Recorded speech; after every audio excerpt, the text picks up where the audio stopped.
Et bonjour à toi mon ami, bienvenue sur Comment va ton âme. Aujourd'hui nous sommes le 13 juin et nous poursuivons notre lecture des Trésors de la foi de Charles Spurgeon. Et voici la pensée du jour pour toi mon ami. Aujourd'hui la lecture se trouve dans le livre d'Ésaïe au chapitre 27 verset 3. Et voici ce que dira l'Éternel. Moi l'Éternel, j'en suis le gardien.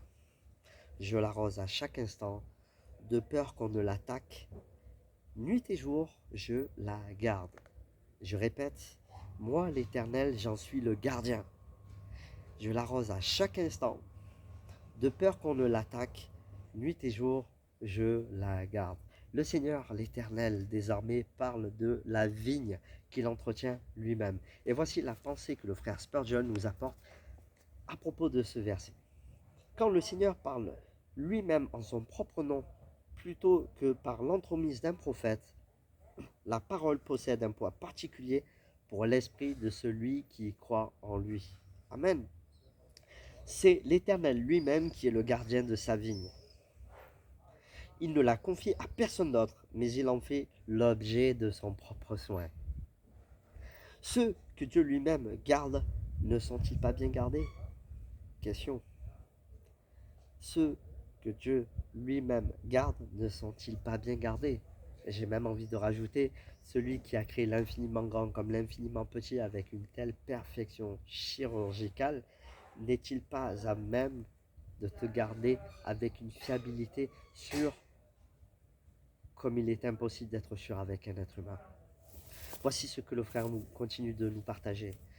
Nous recevrons un arrosage de grâce non seulement à chaque heure de chaque jour, mais à chaque instant. Comme nous devrions pousser, comme chaque plant devrait être vigoureux et fertile. Quelle riche grappe les sarments devraient-ils porter? Mais les agitateurs viennent semer le trouble. Ça arrive. Les petits renards, les sangliers et autres nuisibles. C'est pourquoi l'Éternel lui-même est notre gardien. Et cela à toute heure, tant de la nuit comme du jour. Qu'est-ce qui peut alors nous faire du mal? Pourquoi sommes-nous dans la crainte? Dieu prend soin, il arrose, il garde. De quoi avons-nous besoin de plus? Sérieusement, de quoi avons-nous besoin de plus si c'est Dieu qui veille sur nous? Il est le divin berger, le parfait berger. Dans ce verset, Dieu parle avec l'assurance de la réalité qui est la sienne. Quelle vérité et puissance, quel amour et immuabilité nous trouvons dans les grandes promesses que nous assure l'Éternel des armées. Qui peut résister à sa volonté?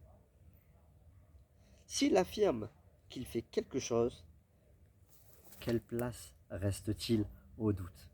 Non mais sérieusement, quelle place reste-t-il au doute? Avec les promesses de Dieu, nous pouvons affronter toutes les armées du péché, de la mort et de l'enfer. Ô Seigneur, puisque tu nous assures que tu gardes ta vie, je répondrai en t'offrant les louanges de mon cœur. Voilà notre seule préoccupation au jour d'aujourd'hui, c'est d'offrir au Seigneur les louanges de notre cœur. Pourquoi? Parce que la parole nous dit, fais de l'Éternel tes délices. Fais de l'Éternel tes délices.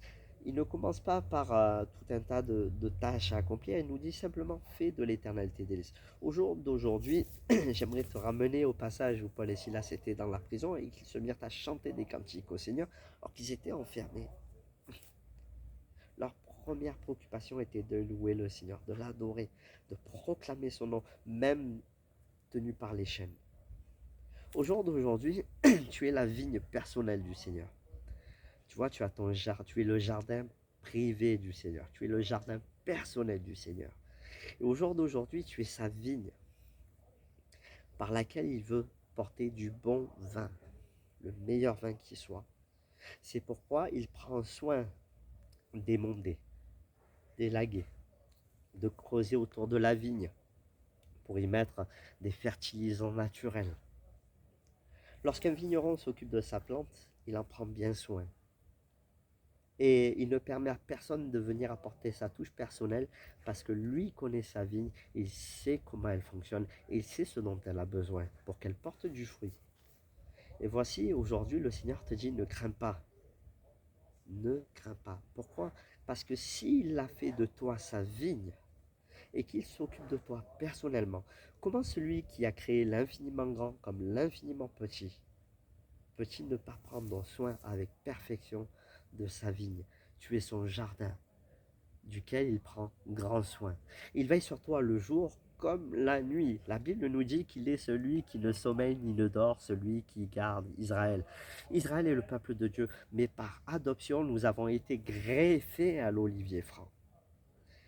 Et parce que nous sommes greffés à l'olivier franc, nous recevons cette sève, ce sang, cette énergie qui vient d'Israël, du trône d'Israël, qui est ce peuple de Dieu dont Dieu prend soin. Donc s'il prend soin d'Israël, il prendra soin de toi également parce que tu as été greffé à l'olivier franc par le sacrifice de Jésus-Christ. À combien plus forte raison il prendra soin de toi. Et il prend soin, il a déjà commencé. Confie-toi en l'Éternel et la seule préoccupation qui doit être la tienne, c'est de faire de l'Éternel tes délices. Fais de l'Éternel tes délices. Loue-le en tout temps. Prends conscience que tu es le jardin de l'Éternel. Prends note vraiment de combien il prend soin de toi. Abandonne-toi pleinement à Jésus pour tous tes soucis de la vie de tous les jours. Que le Seigneur te bénisse et je te dis à demain pour un nouvel épisode des Trésors de la foi de Charles Spurgeon. Sois béni, gros bisous, à demain, ciao ciao.